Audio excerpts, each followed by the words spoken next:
I'm going to be demonstrating proper bathing technique for a small dog. And typically prior to the bath, one of the things that it's really important to do is kind of just take an overall evaluation of the dog, taking a look at its fur and its hair and its skin, just to make certain that you know what you're dealing with, and also if a dog is overly matted. As you can see, this is Bella.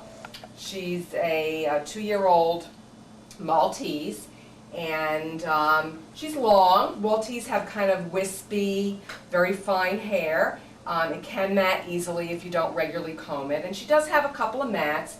So we will either try to get them out prior to the bath, or certainly after we bathe her, it'll be very important to take the mats out, because if you don't take the mats out after the dog's bath, the mats actually get worse from repeated bathing.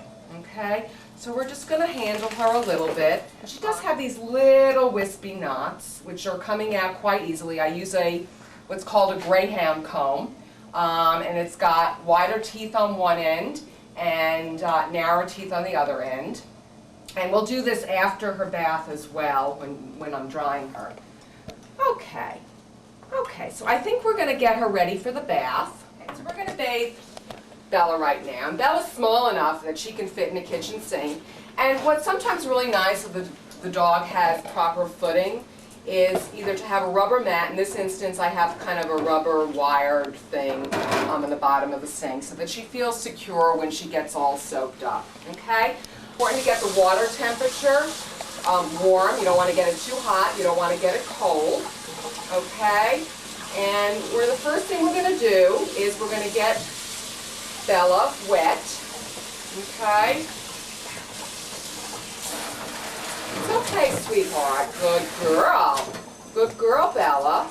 Yeah, she's a little bit frightened, but she'll feel much better when she starts getting soaked up. And I start basically at the neck, and I'm getting her wet. She's small enough that I can do most of this with my hands, and I do have a little cup here. And if you have a spray hose attachment on your sink, that works perfectly as well. And I'm working around her neck, in her butt area. Now, there are 3 areas that are easily neglected when bathing a dog, and I'm going to focus on those as I get to them, but those are the ears. Because the ears are certainly an area that can develop infections, and you've got to be very careful that they get cleaned thoroughly, but at the same time you don't want to get water in them. The other area that you need to pay special attention to are the paws, the pads, because lots of times dirt and other things can get stuck in there as well. I can't tell you the number of dogs that I see tar get into their pads, and it becomes very, very painful for the dog. And the other area that needs to be cleaned properly is the private areas, the rectum, and in this instance, this is a female, so her vulva area, and if it was a boy, it would be the penis. Okay, so we got her all wet. Now, I'm getting her head wet. Now, when you're getting the dog's head wet, you've got to make certain that you don't get water into the eyes, okay? And this is a very sensitive dog. This dog has a lot of allergies, so we'll talk about how you deal with a dog that's very, very sensitive. And you don't want to get water into the dog's nose because sometimes it can go into the lungs. And sometimes dogs don't like water in their mouth as well. And you don't want to get water into the ear canal. So what I do is I basically put my hand over the dog's face, and I'm just going to take a cup, and I'm just going to very gently put some water on her. So I'm going to give Bella's going to get 2 baths. Okay, and typically it's a good thing to do 2 baths. The first bath basically breaks up some of the dirt and grime, loosens it up, and then the second bath really gets the dog clean. Now Bella has apparently a lot of allergies, and she's very sensitive. So I'm actually going to be using a completely pure, hypoallergenic, clear shampoo. It's got no scent, no coloring in it at all. And one of the things that also is really nice to do is because you have warm water on a dog, and I try to make my shampoos when I'm diluting them, I try to make them with hot water, warm water, because when the shampoo ends up on the dog's body, they sometimes get easily startled from the cool shampoo. So I'm just massaging again. I'm starting at the neck, and I'm paying attention to the pads. I'm just doing a little bit here. Now Bella has some eye stain, and I'm we're going to focus on a lot of white-haired dogs. You certainly can see the eye stain, but there are a lot of dogs that have eye secretions. It's completely normal, assuming it doesn't have, you know, an acrid odor or it's a funky color, so you got to pay attention to that. And I'm making sure that I don't get shampoo in her eyes. I'm going to put a little shampoo on the top of her head, and then I'm going to work it through her face. Okay. And the other thing that's really nice to use sometimes is I have a children's toothbrush. It's really soft and it's really small, and it works really nicely in getting into certainly the eye corners. You can do it very gently. Okay. And a dog that has a lot of folds, like a Shar Pei or a Bulldog or a Pekingese, sometimes they have a lot of folds, even some of the flat-faced dogs like a Maltese. So you can use a baby toothbrush and you can just go in there. There are all kinds of products. I'm not going to use a product that I sometimes use on facial staining because she's very sensitive, but there are a lot of these blueberry-based products that you can use. And she's kind of getting into this. I'm just going to rinse her off right now, and then we're going to shampoo her again. So when you're rinsing off the first time, you don't need to get off all the shampoo. You just, because you're going to shampoo her again. So she's doing fine. Okay. Shampoo her again. There we go. She's doing great. We're going to clean her butt area. Again, I talked about, you know, proper cleaning. A lot of dogs, I get a lot of complaints about, you know, poopy butt and all of that stuff. So we're going to, and she really suds up very nicely this time. And we're going to do her, the muzzle, an area that a lot of dogs get a lot of, sometimes encrusted food. There's some dogs that pick up chewing gum on the street. So really important to clean the muzzle properly. There are products to get out some of the area. Sometimes you can use a small fine-tooth comb to kind of comb through some of the stuff. But one of the things that could work if you don't have a product that actually breaks up some of the grease is you can use Dawn, which is used, you know, when birds get stuck in oil slicks. It's a very good degreaser. And all you need to use is about a dime size of Dawn on the muzzle. I wouldn't use that on Bella because she's really sensitive. You wouldn't want to use it on, and it's not a product that you want to put all over a dog. You just want to use it in select areas. So I'm rinsing her off right now. Ears. So you massage in the soap into the ears. You're not going to lift, she's a drop-coated dog, her ears flop down. So you're not going to lift the ears up when you're rinsing her head. You're going to keep them down. And sometimes what you can do is actually create a wonton out of the ears to keep the water out. She's getting a very long bath here, and she's doing great. And conditioner, on a dog like this, I probably would use just a very little amount of conditioner. Because she's got wispy, very fine hair. She's got a couple of mats. It's still cool out, so sometimes you get a lot of static cling and some conditioner, but I don't use a lot of conditioner because sometimes on a drop-coated dog, it weighs the coat down. So we're going to use just a tad of conditioner on her. Okay, sweetheart, you're almost done. Okay, she's just going to get a tad.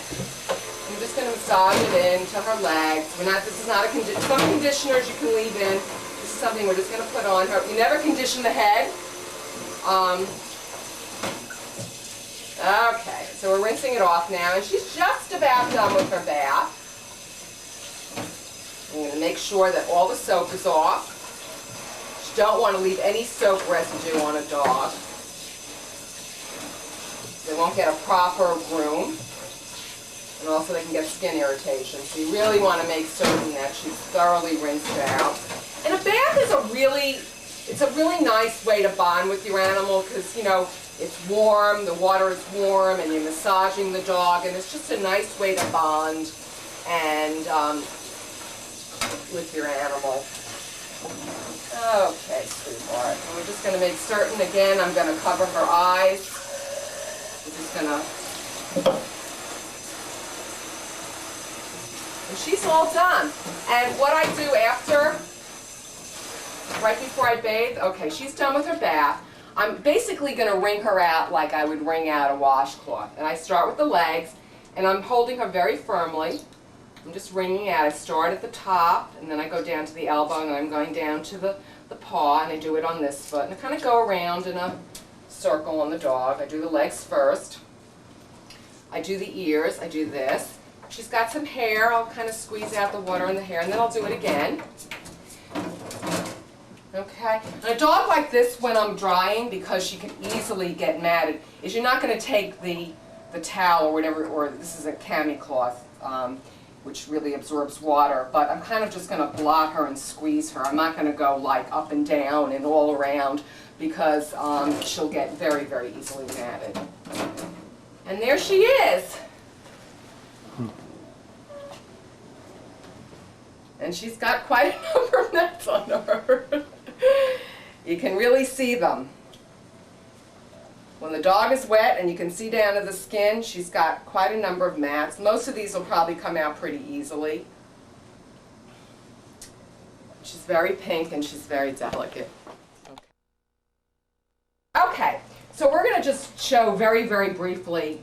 Bella's had her bath, and she's now secure on a grooming table. I mean, obviously you won't have this kind of setup, which is okay, but I'm going to demonstrate just proper drying techniques. All dogs, unless you have a very, very short-haired dog, really should be blow dried out, and particularly in this instance, because Bella's got a number of little mats on her, and you know, as I mentioned earlier, if you don't blow dry her out and get these mats out, they're only going to get worse. So, and on Bella, I don't need to be using a big power dryer. We can just use this. And you want to make certain that the dryer temperature is warm. You don't want it too hot, and certainly on a dog like Bella. And things that you don't want to do, you never want to take the dryer and shoot it in the dog's ears. You want to make certain the dog's ears are down. Most dogs don't like the hair and the dryer in their face, but they have to get used to it, so you'll have to work around that. And you never want to shoot the dryer directly into the rectum, because you could actually kill your dog that way.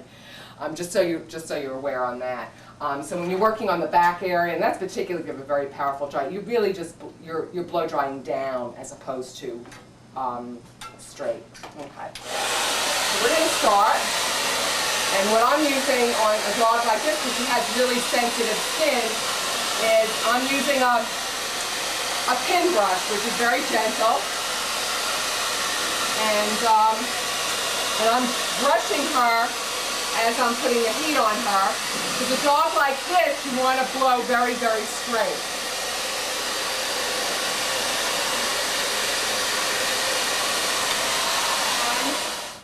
Now, proper combing technique. We're gonna show that a little bit later. But basically, what you want to do is a comb is going to be your best friend. You always should have a comb for any dog. And basically, what you want to do is you're combing in layers. You're starting at the skin, and you're picking up a little bit, and then you're adding more until you can actually get completely through. So you can see that most of these mats are coming out pretty easily. You want to put your hand by the skin, between the skin on the other side of the mat and where you're combing, because obviously you don't want to be yanking the dog, because if you start yanking the skin, it's going to be really uncomfortable for the dog. And some dogs are really, really sensitive to any kind of pulling. So you want to make this as humane as possible. If I didn't feel that these mats would come out, then, you know, in this instance, she's going to be pretty tolerant of the combing process. I probably would have to shave her down. So, but, you know, proper combing is really important.